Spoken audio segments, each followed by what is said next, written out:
Estamos aqui no gabinete do comandante-geral do Corpo de Bombeiro Militar do Estado do Amazonas. Fogo, comandante. Bom dia, meu amigo. Estamos trazendo um presente. Essa é a caneca do 10º Oscar da Segurança, que o senhor será homenageado lá, já me entrevistei antes. Tudo aí estará... Faz tempo que o comandante não recebe o Oscar da Segurança. Não tem peixada lá, você sabe que não tem peixada. Verdade. E aproveitar, tem a feira de segurança, pode abrir. Tem a feira dia 27 e 28, vamos deixar espaço para o Corpo de Bombeiro mostrar, vai ser lá no Vasco, um sonho antigo nosso. Não é? Excelente. Olha aí, muito obrigado, Wilton.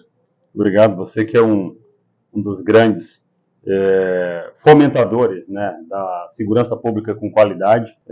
Já nos conhecemos há bastante tempo e é uma satisfação enorme poder estar sabendo, né, que serei agraciado aí com o Oscar da Segurança. E é isso, estamos à disposição para socializar o nosso trabalho, para falar um pouco, nesses quase 2 anos aqui já na atividade de comandante-geral, em proveito da população do Amazonas, porque somos passageiros, mas o que fica é o nosso trabalho e a trajetória que a gente constrói ao longo da vida.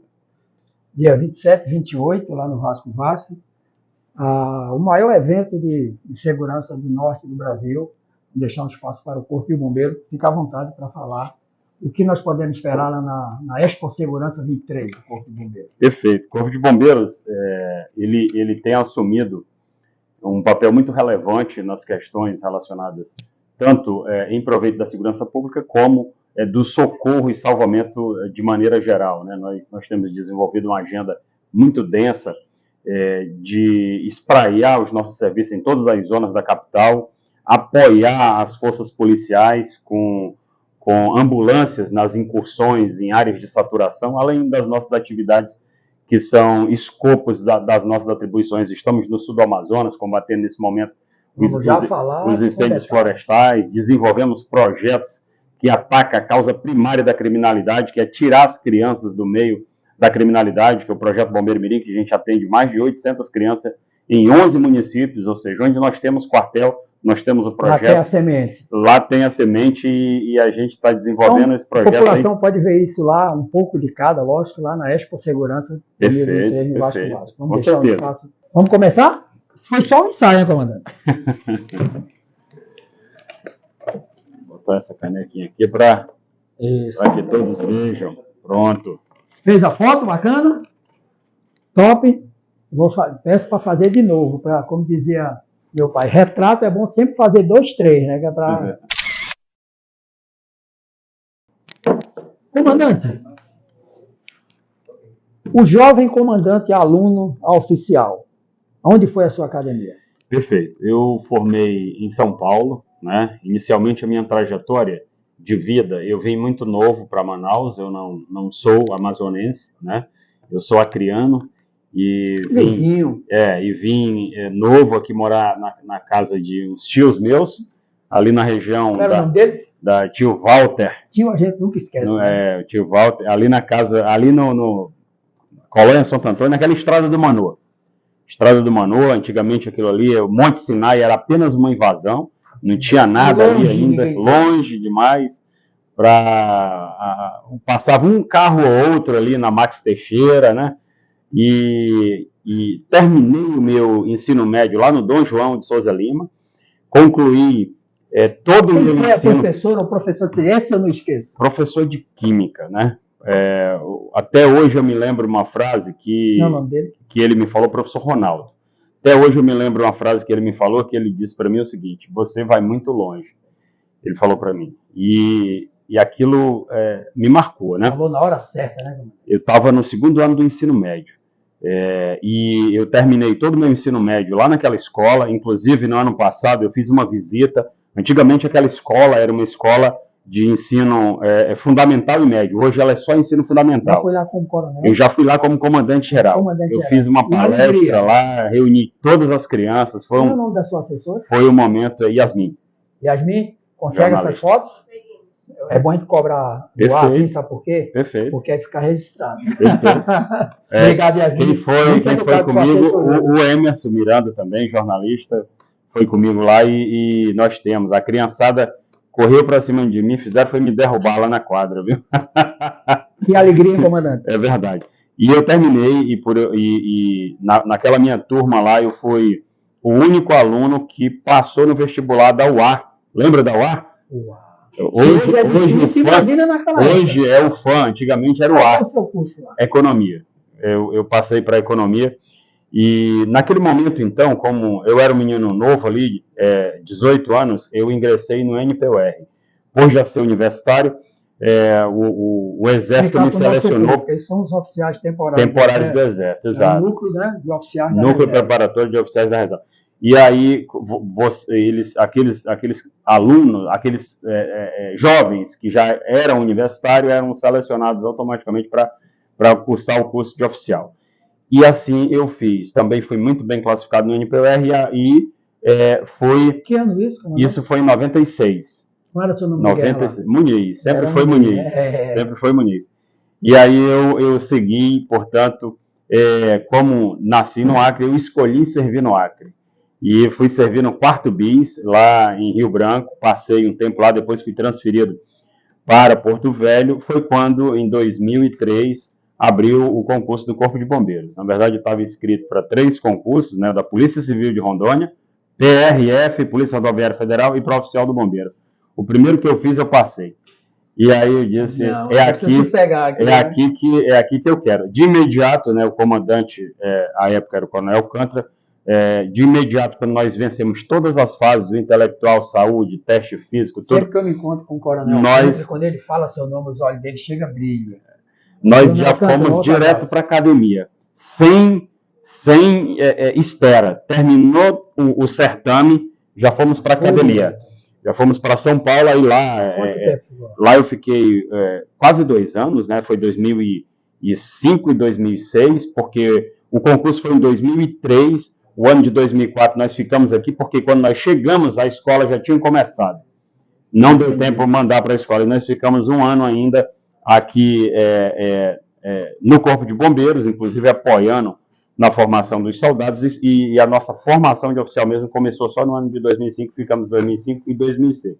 Regressando em 2006. Foram daqui com o Coronel Muniz? Foram 8, né? A turma lá em São Paulo eram 40, e eu fui... diversos estados. Exatamente, e eu fui o primeiro colocado do Amazonas lá. Eu fui o 6º geral e primeiro colocado do Amazonas. Então, assim, é uma história de dedicação, uma história de trabalho, e se a gente for conversar sobre a minha história aqui, a gente vai levar tempo. Mas saber por que nessa nova série, nós já entrevistando pessoas que mandaram um grande abraço. Senador Plínio Valério mandou um grande abraço. Começamos com ele. Dr. Sérgio Fontes. Abraço, nós temos uma lista já. Abraço para o senador Plínio, para o Dr. Sérgio, são pessoas... E por último, agora entrevistamos também, que foi sempre top com você, o comandante da Polícia Militar. Ele mandou também, foi o último, um grande abraço. Meu amigo, Coronel Vinícius, parceirão, trabalhamos junto no CICC. Então, essas pessoas que o amigo mencionou, todas, Dr. Sérgio era secretário de Segurança, enquanto eu estava lá no CICC, durante os grandes eventos ali. O Sérgio sempre dizia, anote aí, esse rapaz vai ser um grande comandante do bombeiro. E eu dizia, doutor, se eu conheço lá de trás dele, ele sempre foi assim, dedicado, com planejamento. Sei até que você era formado em administração, mas tem a ver com a economia. A gente tem um know-how, porque ao longo da carreira eu desenvolvi um portfólio de que eu chamo de pilares, né? E eu vou falar isso daqui a pouco, de cursos, né, voltados para a área de gestão. Mas sabe por que eu estou falando isso? Daqui a pouco nós vamos tocar no assunto. Para que os jovens, nós estamos mostrando essas personalidades, para que os jovens se inspirem. Porque está uma história de modismo, de se inspirar no que não presta. Então, jovem, vou logo quebrar lá na frente o que eu ia fazer, perguntar para ele. O que é que o senhor falaria para os jovens que pretendem que seguir a carreira militar, que sonha em ser bombeiro? Perfeito. Deixa eu logo lhe falar. Você falou em tio, o meu tio era oficial do Corpo de Bombeiro de Pernambuco, João de Barro 399. Eu morei 2 anos dentro do bombeiro lá, e eu agradeço o bombeiro. Eu tenho a mais alta comenda que o Coronel Alcântara, que me deu a medalha Dom Pedro. Eu honro muito essa medalha. Isso é uma das coisas que mais me orgulho quando eu venho no Corpo de Bombeiro. Eu tenho um carinho assim. Eu até não vou dizer que eu me arrependo, mas eu tenho essa frustração de não ter tornado bombeiro. Fale para os jovens. Olha, eu sou pai de 2 meninas, uma de 16 e uma de 14 anos. Delas? Lisa e Heloísa, e eu acompanho elas muito de perto, e hoje em dia nós estamos contaminados, né, por diversas formas de se construir, né? de se construir a sociedade. Hoje, os jovens são bombardeados com todo tipo de informação nociva, inclusive que os influencia a fazer as piores coisas possíveis, inclusive cometer o suicídio. Hoje em dia, você vê crianças, né, de 11, 12 anos com alto grau de depressão, crianças que na nossa época, ninguém nem sonhava. Na nossa época, o nosso jogo era jogo de peão, jogo de peteca, de futebol, e hoje, na era da comunicação de massa mesmo, você tem tudo no celular. Então a criança já não levanta, já não sai do sofá, tudo ela busca ali, e ali ela exatamente, e ali ela está sujeita a todo tipo de contato com tudo que não presta. Fale para o jovem. Com tudo que não presta. Então, primeiro a orientação é para os pais mesmo. Sejam muito presentes na vida dos seus filhos, né? Levem eles para passear, façam uma atividade diferente, tire o celular da mão do seu filho. Eu estabeleci como regra na minha casa, porque, querendo ou não, hoje você não vive sem os equipamentos eletrônicos, para pesquisar, para estudar, para tudo. Mas eu defini como regra lá em casa que ninguém pega em nenhum equipamento eletrônico após as 22. Após as 22, tudo que é notebook, celular, dentro do meu quarto. Entendeu? Então, assim, a orientação é para os pais mesmo, para que os pais, eles enxerguem mais os seus filhos, conversem mais com os seus filhos. Seja mais amigo. Exatamente, porque às vezes o filho não conversa com o pai, conversa com o amigo. E o amigo fala o que quiser para ele, e ele é influenciado pelo amigo. Quando não pelo amigo... Passa muito mais tempo com o amigo do que com os pais. Pelo influencer da rede social, e aí a gente tem acesso a tudo que não presta. Então, hoje em dia, é muito complicado mesmo você criar, né, um filho nessa sociedade do conhecimento instantâneo. Hoje tudo é para ontem. Tudo está disponível na palma da sua mão. Então, você tem que saber lidar. A grande verdade é que a sociedade está se modelando a essa nova era do conhecimento instantâneo. Então, a gente vive um momento de mudança, né, em que estamos aprendendo, mas uma coisa é certa, aquilo, né, que nós aprendemos com os nossos pais, a gente precisa transportar para os nossos filhos. Aquilo que há de melhor, a amizade, a conversa, entender... e estar presente. Hoje em dia, o que a gente vê muito são famílias desestruturadas, e o reflexo disso são crianças à margem da sociedade, sujeitas à cooptação pelo crime. No crime muito, está baixando a idade. Exatamente. Então, né? Com 12, 13 anos. Exatamente. Então, tudo isso é por conta de um processo todo que a sociedade está vivenciando. Fenômeno mundial, né? Exatamente. Então, assim... espelhem-se, viu, jovem? Espelhem-se, porque no meio disso tudo a gente enxerga também que tem aquelas pessoas, aqueles jovens, que eu me lembro, eu com 15 anos de idade, eu defini na minha vida que eu iria dar certo, que eu não iria me deixar. Toda vez que eu ia para a escola, eu passava por um local que era cheio de... Naquela época, como a gente chamava, né, de galeroso, né? A galera. Era cheio de gente ali, da molecada que estava ali com pau na mão. Com tudo. Exatamente. E eu passava, ia para a escola, ia para casa, voltava. E assim, nunca me envolvi. Sem medo de falar para qualquer pessoa. Nunca coloquei 1 grama de droga no meu corpo. Nunca na vida. O amigo é policial, se o amigo conseguir, no exame de sangue, detectar 1 grama de droga no meu corpo, pode me levar algemado. Aqui. Você está entendendo? Então é assim, ó, você não precisa disso para viver. Né? Você não precisa disso. Então, você tem que procurar, primeiro, né, entender o que você quer da sua vida e depois seguir firme o seu caminho. Não necessariamente buscar, alçar o maior voo, mas alce um voo de cada vez. Vamos aproveitar esse gancho. Como é que nós estamos de tempo? Estamos bem? Não. É o seguinte, o bombeiro mirim, que eu senti que ele estava adormecido, ele não foi dado o devido valor lá atrás, o Coronel Alcântara foi um dos primeiros, e eu sentia isso, toda vez que eu perguntava, eu sentia agora, toda vez que fala do bombeiro mirim, seus olhos brilham, eu vi a expansão, tem no bombeiro especial, eu conheço vários instrutores, o efeito multiplicador, que aí você está falando, o jovem que quer ser bombeiro mirim, o que ele deve fazer, comandante? Perfeito. Nós, de fato... Sim, mas não é verdade que você tem um carinho especial pelo bombeiro mirim? Com certeza. O projeto ele estava adormecido mesmo.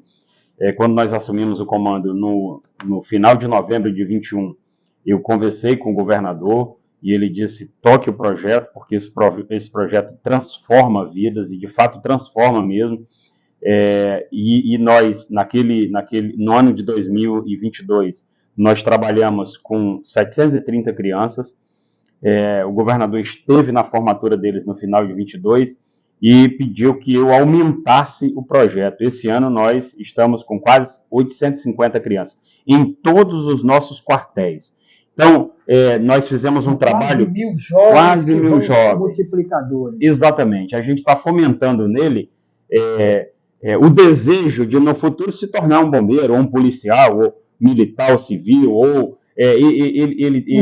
eles têm contato, né, com essa nossa rotina. Lá eles aprendem que não pode mentir, que não pode desrespeitar o pai nem a mãe, tem que cumprir horário, tem que fazer as tarefas, tem que tirar nota boa na escola. Então lá eles aprendem as nossas liturgias, tem uma série de regras que nós cobramos. Os pais e os filhos que querem ser bombeiro mirim, qual o primeiro passo?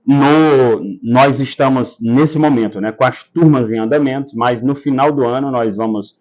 No final do ano, forma turma, a gente já inicia o processo seletivo para ingresso dos novos bombeiros. Eles passam um ano, aqueles que mais se destacam, nós mantemos eles nas próximas turmas como monitores. Eles já se tornam exemplos para outros bombeiros mirim, inclusive servem aí para ministrar as instruções de ordem unida. Já passam a instrutor. Exatamente, né? Então nós temos aí diversos parceiros nos municípios, por exemplo, o estaleiro Juruá, do meu amigo Marmude, é um grande parceiro. Inclusive parceiro nosso do programa. E ele patrocina... O Juruá que construiu, muita gente perguntou, até de outros estados, e essa balsa enorme foi construída aonde? Aí eu mostrei, estaleiro Juruá, que construiu a base Arpão, está terminando a base 2. Perfeito. E ele conversou comigo, ele disse, Coronel, eu quero seu apoio para que a gente atenda um projeto Bombeiro Mirim aqui com as crianças do Cacau Pereira.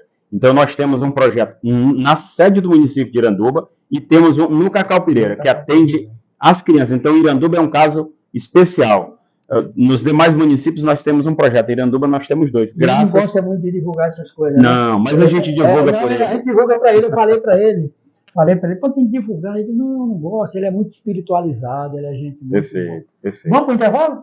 Nós vamos para um pequeno intervalo e nós vamos falar das ações no próximo intervalo. Está gostando da entrevista, do bate-papo? Muito bom, excelente. Nós vamos para o intervalo, nós voltamos já, vamos falar desse sucesso que foi o Portas Abertas, né? Recebeu toda a comunidade aqui dentro, esse projeto. No final de semana, eu vi as pessoas conhecendo as viaturas, andando, a paixão. Quando liga aquela sirene, a garotada, né? Isso é que é contribuir com a cidadania. Entendeu? Por isso que eu digo sempre, aqui no Segurança Agora, só os melhores. Voltamos já, TV Onda Digital, site imediato e todas as plataformas. Vocês estão conhecendo Cidadão Coronel Muniz. Voltamos já.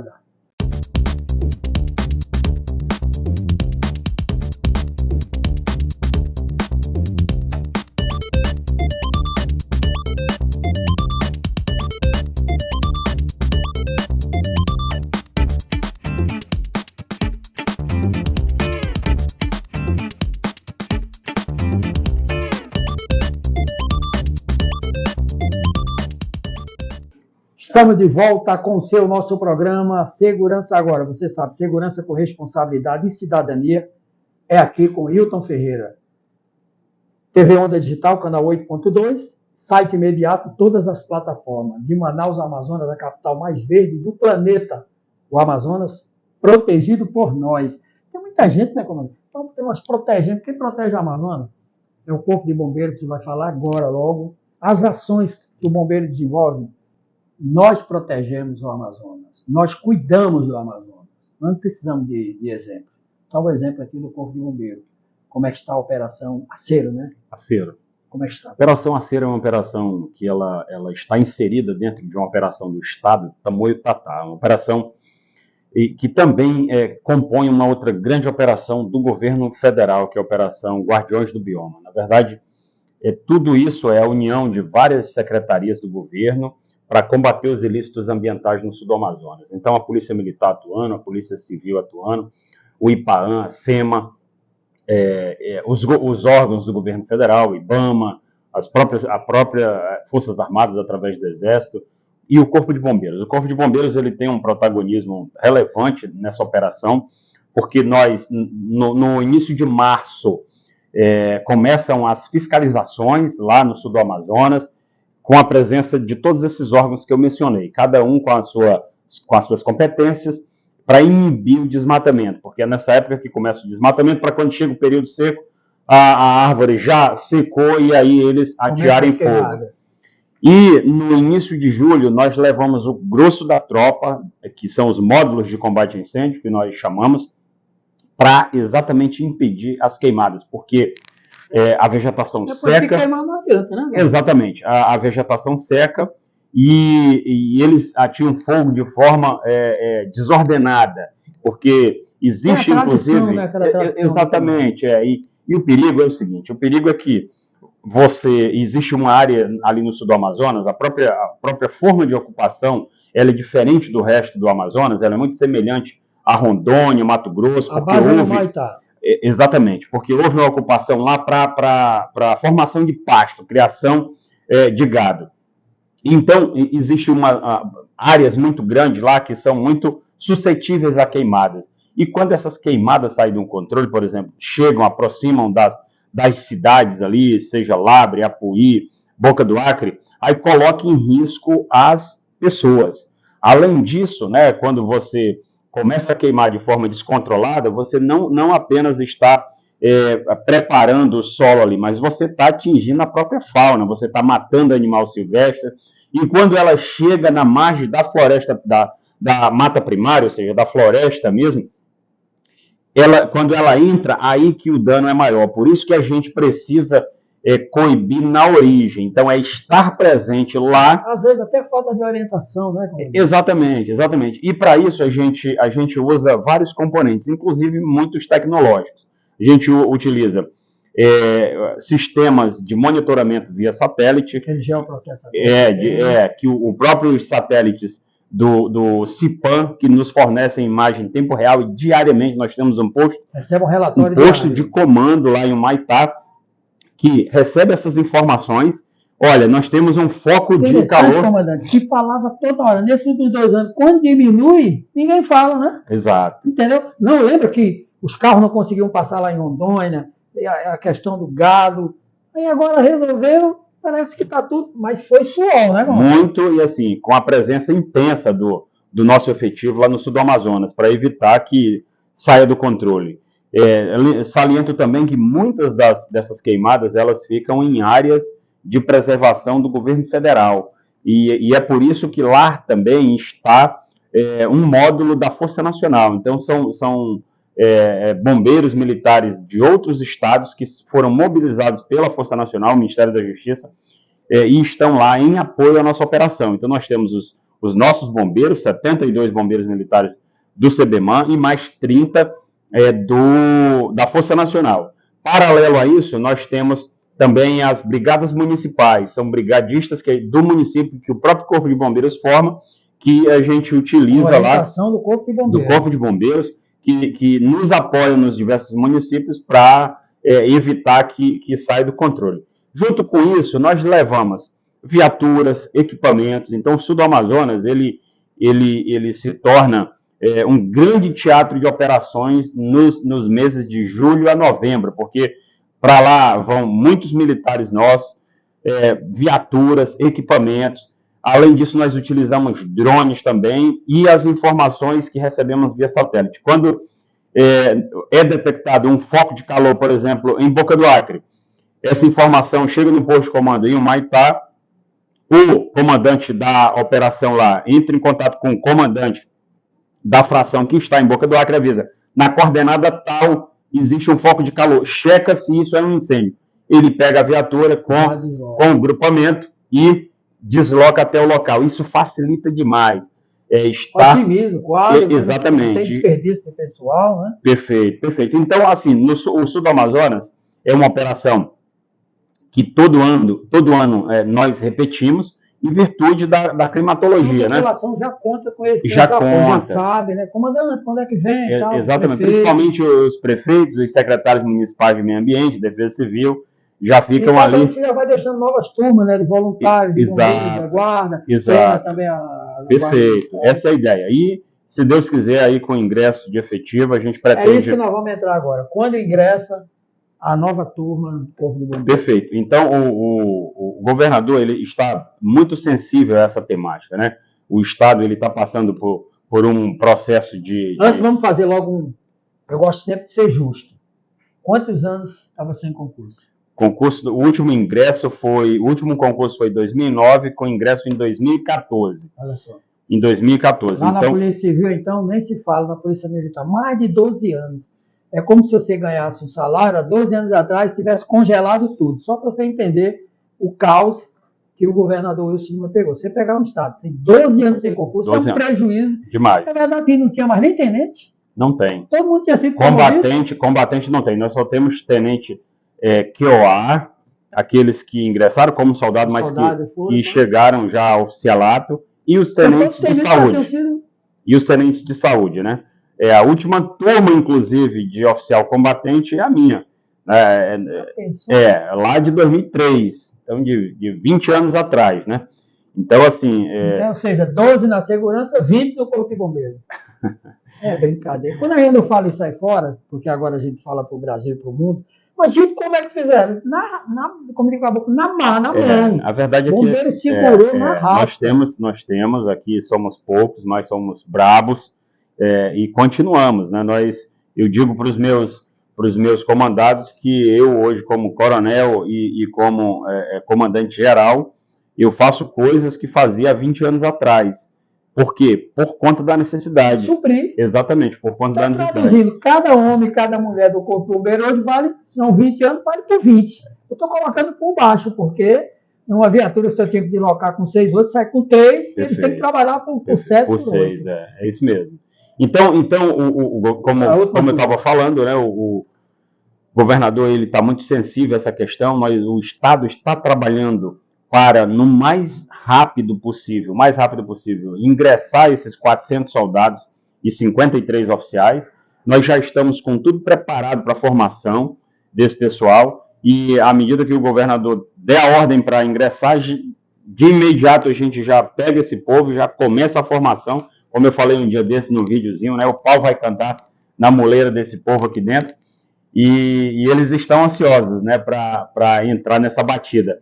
E certamente, em breve, nós estaremos ingressando. E com o ingresso do efetivo, nós teremos capacidade de expandirmos. Os projetos que estão exatamente, de aumentarmos aí a nossa presença nos demais municípios, principalmente no sul do Amazonas. Então, ali, nós só temos hoje quartel em Humaitá, nós pretendemos ali colocar um quartel em Apuí, em Barcelos, em Coari. Então, existe vários municípios aí que já há demanda, né, e se justifica a implantação de novos quartéis. E será possível, portanto, com o ingresso do efetivo. Hilton, nós estamos fazendo um trabalho aqui, eu sempre falo isso no meu núcleo duro de planejamento estratégico, né? Eu balizo a gestão do Corpo de Bombeiros em 4 pilares, né, como eu falei anteriormente. A competência técnica, a capacidade de gestão, capacidade de comunicação e integridade. Né? A competência técnica é você ter as habilidades técnicas necessárias para o exercício. Né? A capacidade de gestão é você ter um rol de competências aí que você acumula ao longo do tempo, para poder desenvolver uma gestão de qualidade. E o nosso modelo de gestão do Corpo de Bombeiros... Se colocar o projeto lá, não tiver acompanhamento, não adianta. Exatamente. O nosso modelo de gestão é gestão por resultado. Quando eu falo que a gente precisa instalar um quartel no interior, é gestão por resultado. Capacidade de comunicação, você tem que saber se comunicar com a sociedade, com as pessoas, com os órgãos, com o governo, com as autoridades. Então, você tem que ter uma comunicação muito fluida e muito consistente, né? E a outra integridade, que nada mais é do que não ser corrupto, você tratar a coisa pública como ela deve ser tratada, né? Então, quando eu digo isso, é porque nesse pacote de atividades que nós estamos desenvolvendo aqui nesses 2 anos, né, nós já tivemos muitas vitórias. Dentre elas, e eu falei isso para o governador que entregou recentemente, nós adquirimos viaturas novas, embarcações, estamos agora adquirindo uma embarcação de combate a incêndio, e eu falei para ele que até março, nós estamos adquirindo mais 7 viaturas autobomba tanque. Cada viatura dessa custa R$1.400.000, cada viatura. Sabe o que é isso? É que toda a frota de combate a incêndio da capital Manaus será zero bala, coisa que nunca aconteceu antes. Então, é planejamento. Planejamento, entendeu? Então, esses pilares que eu falei agora há pouco, é que conjugados, eles fazem com que essas coisas aconteçam. Nós já temos hoje 80% da frota em Manaus nova, fruto do trabalho de 22, e até março estará chegando aqui mais 7 viaturas novas para nós termos todos os postos em Manaus. Não. Isso dá tranquilidade para a população, sabe por quê? Porque quando ela pedir, vai chegar lá uma viatura zero, que vai dar capacidade de atendimento com qualidade. O comandante não vai falar porque questões lógicas, eu já falei para o comandante da PM, falei para o secretário de Segurança, eu estou numa campanha há muito tempo e agora nós vamos entregar um documento em breve, o governo federal, cópia para a ONU, porque parece que eles acordam. Vocês imaginam, se aquilo que eu falo lá ao vivo no programa e nas redes, se o governo federal e esse tal do Fundo Amazônia, que a gente nunca viu esse acordo desse dinheiro, pensou um comandante desse, se ele recebe do governo federal 1.000 profissionais para ele proteger essas áreas, preservação em áreas federais, que é responsabilidade da União, não faz o papel. Eu já falei isso em relação à federal. Certa vez eu vi alguns bombeiros, gente que vem da Força Nacional de Pesquisa. Você imagina se ele recebe 0,5 desse dinheiro que diz que é para proteger a Amazônia. Isso é feito com recurso do Estado. Perfeito. É com gestão, com esforço. Por isso que eu digo para vocês, é muito fácil dizer que protege o Amazonas sem mandar dinheiro. Lá de Brasília, no gabinete. Você esteve lá no... Sim, você teve uma experiência lá no Ministério da Justiça, sim, e na Secretaria Nacional de Segurança. Perfeito. Como é que foi sua experiência lá? Dá para encerrar, né? Como é que foi sua experiência? Eu digo isso aqui, porque depois você vai receber a cópia desse documento. Nós estamos levantando, eu disse para o governador já isso, governador, mas eu tal, vou cobrar agora, até ele cobrou recentemente, foi mais incisivo, inclusive com o presidente lá, quando ele falou lá em Parintins, que nós queremos aporte. Eu disse, governador, cada 1 milhão que o senhor gasta, 500 mil ou mais é de responsabilidade da União. Tráfico internacional de drogas, as polícias prendendo 3, 4, 5 vezes mais que a União. O bombeiro se deslocando para áreas de preservação que não é responsabilidade do Estado, é responsável da União. Não tem. É bom que o povo do Brasil e do mundo saiba que nós não temos nada federal, que era para ter uma base federal lá na fronteira. Porque aí entregava a parceria. Imagina um jovem oficial desse recebendo 1.000 profissionais, ou das Forças Armadas, ou pagando, ou ele treinando e pagando. Aí seria uma maravilha. Como é que foi sua experiência lá? Bom, nós estivemos em Brasília em 2018, eu era tenente-coronel à época, foi uma experiência no muito coração, gratificante. ficar lá perto do poder. Né? Exatamente. Nós ficamos ali no Centro Integrado de Comando e Controle Nacional. Inclusive, mandar um abraço para o nosso deputado Dan, estive com ele lá nesse momento. Depois ele retornou, eu permaneci mais um tempo lá. Nós desenvolvemos um pacote de operações integradas lá que hoje ficou como legado. Hoje, aquele modelo de gestão integrada que é aplicado ao CICC Nacional nasceu naquele momento. Então, nós, inclusive, coordenamos grandes operações nacionais, vou citar alguns exemplos aqui, a Operação Brasil Integrado. nós mobilizamos mais de 57 mil policiais do Rio Grande do Sul ao Amapá. Você estava lá no Brasília, você estava lá naquela época, né, que secou Brasília de fogo. Sim, na greve dos caminhoneiros também, em 2018, aquilo ali foi um caos no Brasil, nós estávamos lá. Nós fizemos uma outra grande operação de transporte de urânio enriquecido do Rio de Janeiro até a Argentina, fazendo passagem de mão por diversos estados. Então, a partir do CICC Nacional, tudo isso fruto da nossa experiência que a gente acumulou ao longo do tempo, nos grandes eventos, Copa do Mundo, Jogos Olímpicos, Operação Tocha. Isso nos deu know-how e know-how para o estado do Amazonas. O modelo de segurança integrada que foi... É verdade que só o Brasil nos ouça, né? É verdade que o nosso CICC é um dos melhores, dos mais atuantes do Brasil. Perfeito. Eu costumo dizer que o único legado da Copa, eu sou mais eu tinha arena, não tem negócio de arena, não. O legado mais importante foi o Centro Integrado de Comando e Controle. Perfeito. É um dos mais atuantes do Brasil. Exatamente. Assim, esse modelo de integração, ele permaneceu, e isso é muito bom. Vou falar uma coisa para os amigos. Anterior a esse momento dos grandes eventos, os próprios órgãos do Estado, eles trabalhavam como células desconectadas, é isso mesmo. Eu lembro que nós íamos lá para a Operação Carnaval, no Sambódromo. A Polícia Militar ia para um lado, o Bombeiro ia para o outro, a Polícia Civil para o outro, a Saúde para o outro. Ninguém sabia nem quem estava lá. E quando dava problema, um jogava a culpa no outro. Já imaginou? E nós vivenciamos isso, não é verdade? E então, quando nós montamos aquele modelo integrado de se fazer as coisas... Sabia que tem muita gente que não conhece? Coloca a foto aí do prédio, que fica ali ao lado do Tribunal de Justiça. Ele fala, eu tive a honra de ser convidado na época pelo secretário, Dr. Sá Cavalcante, e pelo comandante Cavalcante. Eu fiz parte do primeiro GGI nacional, que foi lá em Recife. Fui representando os policiais do Brasil e fiz parte do GGI.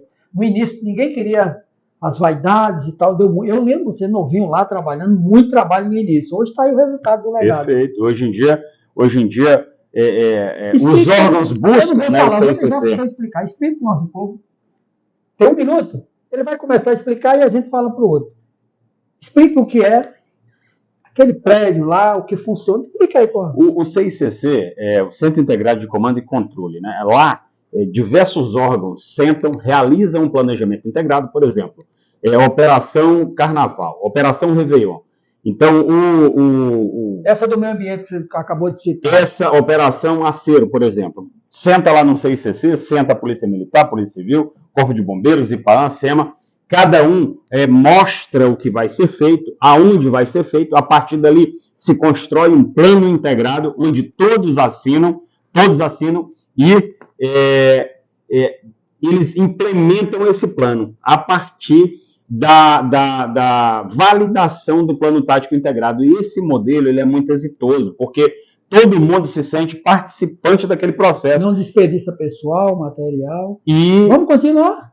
Você viu, ele olhou ali? É porque é o seguinte, celular de comandante, vamos mostrar aqui, ó. Celular de comandante, de repente é o governador, de repente é uma autoridade de outro estado, de outro comandante, é isso mesmo. Por isso que a gente vem no gabinete, por exemplo, quem estava ligando. Era aqui o secretário da Casa Militar. Olha só, atende aqui. Nosso amigo Coronel Boff, entendeu? Vai para o intervalo, você atende, já disse que está com a gente. Ele é um dos próximos entrevistados nossos. Nós voltamos já, continuando. Está gostando? Você conhecer como trabalha o comandante-geral do Corpo de Bombeiros Militar do Estado do Amazonas. No meio da entrevista aqui com o Hilton. Diga aí, meu parceiro.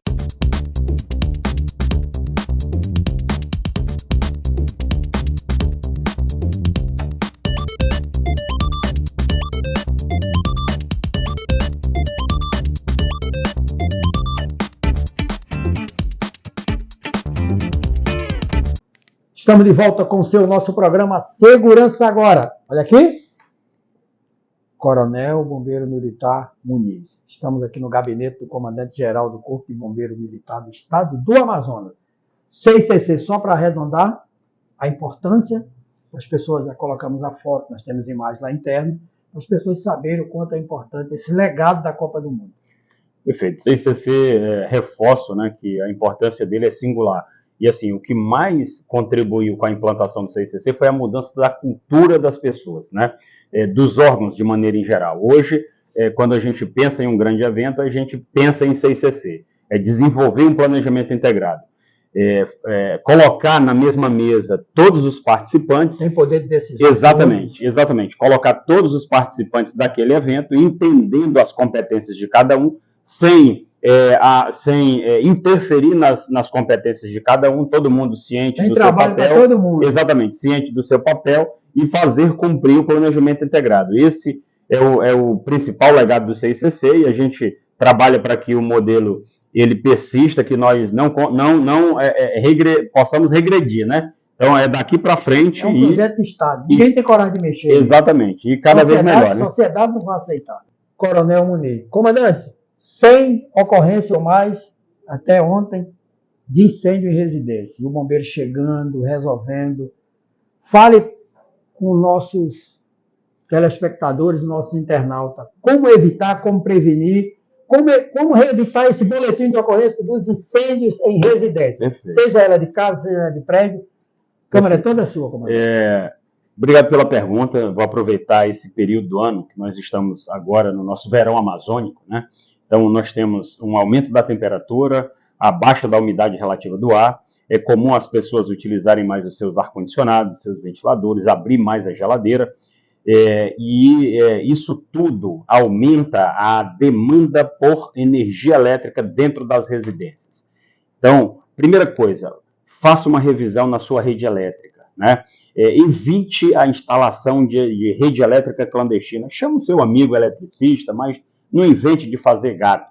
Então, normalmente as pessoas colocam lá, veem o ramal da rede pública, colocam um fio, fazem um fio neutro lá, e a partir daqueles únicos 2 fios, faz a ligação de todos os equipamentos da sua residência. A geladeira, são os ar-condicionados, o ferro de engomar e tudo. Isso aumenta a demanda naquele fio. Normalmente ele é subdimensionado. Isso aquece, queima o revestimento do fio e faz com que o fio fase um neutro se toque. O curto-circuito gerado por esse toque é da ordem de 1000 graus Celsius. É suficiente para iniciar qualquer incêndio. Imagina um forro de PVC onde aquele fio superaqueceu, tocou no outro, deu curto-circuito e vai iniciar. O PVC pega fogo muito fácil. Aqui na periferia de Manaus nós temos muitas residências de madeira e também pega fogo muito fácil, residência de madeira. Portanto, muita atenção com a sua rede elétrica, evite colocar aqueles T's sobrepostos, um T sobre o outro, e a partir dali você liga a chapinha, o ventilador, o ferro elétrico, o videogame, liga tudo que precisa. Isso demanda naquela tomada uma carga elétrica muito grande e pode iniciar ali mais um incêndio na sua residência. Evite também deixar velas acesas próximo de sofá, de cortina, ou dormir com vela acesa. Se passar um vento e derrubar aquela vela, nós podemos ter um grande incêndio. Foi o que aconteceu, por exemplo, lá no São Jorge, há uns 3 meses atrás, naquela ponte do São Jorge ali, na investigação foi exatamente isso. Uma vela acesa que tombou em um sofá e iniciou aquela tragédia toda. Evite também deixar ventilador em mau estado de conservação, próximo de cortina ou de roupa, ou de qualquer outra coisa que possa, por conta de uma fagulha da bobina do ventilador, que é muito comum, iniciar uma ignição, iniciar um fogo. Outra coisa, tenha muito cuidado também com a sua botija de gás. O GLP, ele é mais pesado que o ar, então se houver um vazamento, ele tende a se acomodar nas partes baixas do local onde houve vazamento. E se aquela mistura do GLP com ar, ele formar uma mistura ideal para a explosão, qualquer ignição pode ocasionar uma explosão. Existem muitos casos de restaurante, de residência, de apartamentos que a pessoa vem, liga o interruptor e de repente explode. É por conta que o GLP vazado, junto com o ar, ele ficou numa mistura gasosa ideal para explosão. Então, se você sentir o cheiro de GLP dentro da sua casa, você abra as janelas, abra as portas, não liga vela, nem isqueiro, nem fósforo, nem a luz, e faz com que o vento circule para evitar que ocasione um incêndio ou uma explosão. E chame imediatamente o Corpo de Bombeiros através do número 193. 193. Outra coisa, para fechar, evite queimadas no seu quintal. Normalmente o terreno seca, o nosso terreno lá estamos no período de seca, você junta o sofá velho, junta o pallet, a garrafa PET, você olha para o quintal e toca fogo. Imagina que na casa do lado tem uma criança recém-nascida e do outro lado tem um idoso com dificuldade de locomoção, ou até mesmo cadeirante. E o fogo que está vindo do seu quintal, aquela fumaça tóxica, vai para essas residências e aquela criancinha recém-nascida é obrigada a inalar aquela fumaça que vai lhe causar muitos problemas respiratórios e até óbito. E o idoso de igual forma. Portanto, não toque fogo no seu quintal. Deixe à disposição do serviço de limpeza, que a prefeitura vai lá, vai recolher e vai dar a destinação adequada. Tenha cuidado. E se precisar, ligue para o 1193. Esse é o número do socorro do Corpo de Bombeiros. Gostou? Esse é o BO evitável da semana com o Coronel Muniz. Comandante, o senhor pretende encerrar seu comando? Qual a sua marca que o senhor quer deixar? E aproveite também, fale com nossos amigos bombeiros, nós recebemos mensagem do Brasil, até de Portugal recebemos um dia desse, para nossos irmãos, principalmente eu vou puxar a sardinha, lógico, meus ídolos, né? Do Corpo de Bombeiro Militar de Pernambuco, lá na Avenida João de Barro, 399, Boa Vista, Recife, Pernambuco.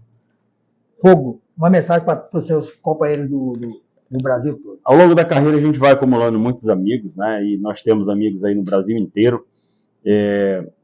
Desde do Amapá, né? O Coronel Veríssimo, comandante-geral do Amapá, meu amigo, nos conhecemos aí desde a época de tenente, em cursos que fizemos aí ao longo da vida, né? Os nossos amigos lá do Ceará, de Pernambuco, que assumiu recentemente, Coronel Mônica, comandante-geral de Brasília, do CBMDF, Coronel Washington, comandante do Corpo de Bombeiros de Goiás, Coronel Melo, comandante do Corpo de Bombeiros de São Paulo, meu amigo. Então, temos aí diversos amigos e dizer para vocês, para todos, né, da segurança pública de maneira em geral, o Corpo de Bombeiros Militar do Amazonas está aqui trabalhando diariamente. Nós pretendemos deixar como legado o reaparelhamento do Corpo de Bombeiros, deixar aqui estruturas tecnológicas novas, equipamentos, viaturas e principalmente mudar a cultura. Nós existimos para servir a população. Então, nós precisamos estar bem preparados para que a população seja servida da melhor maneira possível. Forte abraço a todos, Hilton.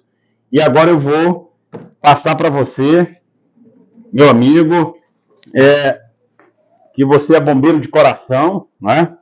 Um gorro do Corpo de Bombeiros para sempre que o amigo, quando tiver ou for para uma pescaria, vá usando e leve esse coração vermelho para o resto da sua vida. Tá bom? Deixa eu colocar aqui na sua cabeça. Nosso novo integrante do Corpo de Bombeiros Militar do Amazonas. Pronto. Eu acho que depois da medalha, eu acho que esse é um dos momentos que eu me emociono, né? Porque eu lembro do meu tio Camilo. Tem inclusive um primo lá agora que é Camilo também, que é major lá no Corpo de Bombeiros, filho do Tenente Camilo, ele é do Corpo de Bombeiros Militar de Pernambuco. Temos vários na família, né? Então, comandante, a gente encerra sempre o programa com a continência. Eu acho que essa vai ser uma das continências mais importantes e mais emocionantes. Eu sempre torci e eu tinha certeza que o senhor seria um grande comandante. Eu lhe falei que você era capitão ainda, eu lhe falei, como eu falo para outros jovens oficiais da Polícia Militar aí, e eu sou nordestino daquela época, eu prego muito isso, eu fico feliz com o sucesso das pessoas que a gente gosta, que é isso que está faltando no Brasil, no Amazonas. Então, como o governador Wilson escolheu muito bem, eu tive a oportunidade de falar isso para ele, falei para o secretário, sempre que eu posso. Eu não tenho procuração para falar mal dos amigos, que a gente gosta, mas eu sou o procurador para falar bem. Então, muito obrigado por dar o espaço na sua gente, muito obrigado à sua assessoria, que Deus nos proteja. E eu encerro sempre há 15 anos com a continência. Essa continência é só para os melhores. Comandante, muito obrigado pelo presente, que Deus nos proteja sempre. Fogo, comandante. Muito obrigado, meu irmão. Obrigado mesmo.